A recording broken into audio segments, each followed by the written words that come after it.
There have been a lot of changes over the years since my internship time way back when. Was it initially a hard adjustment? I was scared to death.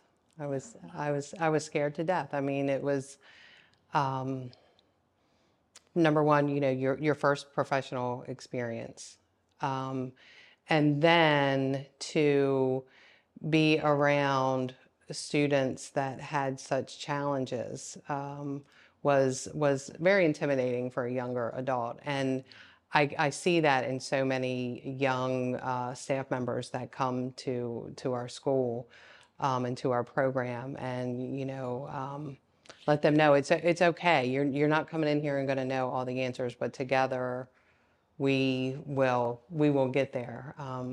So it was intimidating, but it was very welcoming. It does take a long time. The progress comes in small steps. So we have to have big celebrations when we do achieve those small steps to get there. But it was intimidating in the fact that I felt that all these families are entrusting their child, their greatest possession, to us at Benedictine. And you want to do your very best, and you want to see them achieve. You want them to be safe. You want to see them grow. You want to be a positive impact, and that's a lot. That's not just stuff in an envelope, and that's not that there's anything wrong with stuff in envelopes, but you're charged with preparing a human for their life, and that is intimidating.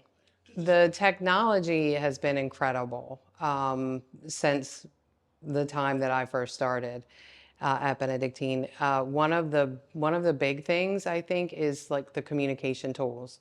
So we have many nonverbal students, and while we still have some of the initial tools that were there back in 1995,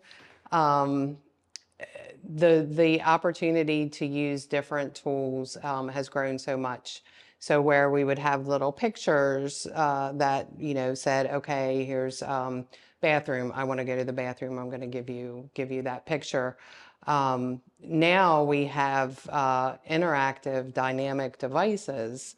So it could be a program on an iPad that has endless numbers of screens with endless numbers of pictures, and it speaks back to you. So the individual can push the button that says, I need to go to the bathroom, and it speaks. So if that student moves to another location, or they're going to another program after they've graduated, or they're in the adult program, everybody can understand that when they push that button, I need to go to the bathroom.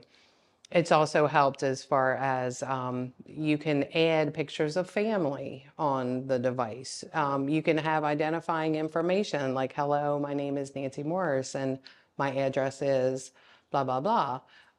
So that has been a huge development, along with the programs like Skype, Zoom, things like that, because given that we are a residential facility for a majority of our students and for our adults, having the opportunity to actually see their family when they're doing their weekly or biweekly calls or whatever has been a huge asset.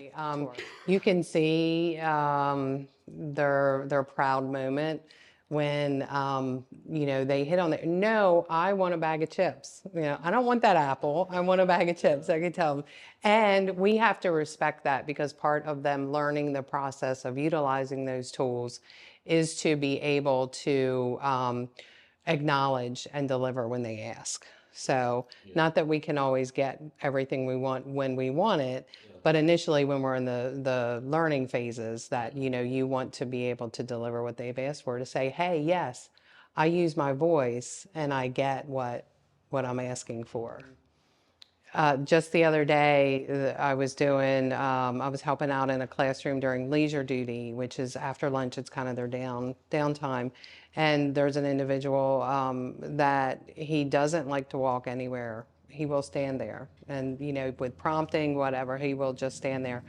So he does come outside. We're all out there playing, and he's just standing there. And all of a sudden, it's like he saw some of his friends running and he just took off running right with them. And one of his peers, grabbed his hand and they were smiling and it was just like it makes your heart happy. It makes you really feel good. And that these small growths, and the connectivity, the friendships that they make, that that makes it all worthwhile. Yeah. There are tough days, both for me and for my coworkers. I think that we need to support each other, and I think we do. The camaraderie and teamwork at Benedictine is amazing. Yeah. We do a lot of, I think staying in touch and staying in tune is a big thing. You need to know how your team's feeling. We have what's called PBISS, which is Positive Behaviors, Interventions, and Supports and Services. So that program is put on by the PBISS committee, and with the goal of teaching our students positive behaviors, and encouraging those behaviors and decreasing maladaptive behavior. So we want to see more positive, less negative. We want to reinforce the positive behaviors. So it's encouraging staff to make sure that we're reinforcing positive behaviors. But a piece of that program also is staff to staff.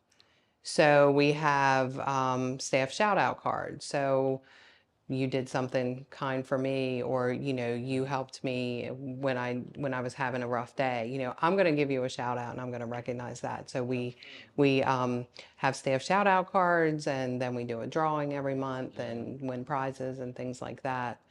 I think that's important. But as far as what do I do to kind of de-stress, you can never turn it off completely, but I do try to disconnect from emails, things like that, when I'm not at work and it's not needed. But my family is a big support to me. Doing things with my family, riding motorcycles, and I take an hour every night for reading and bath time, and that is the cut it off. This is just me.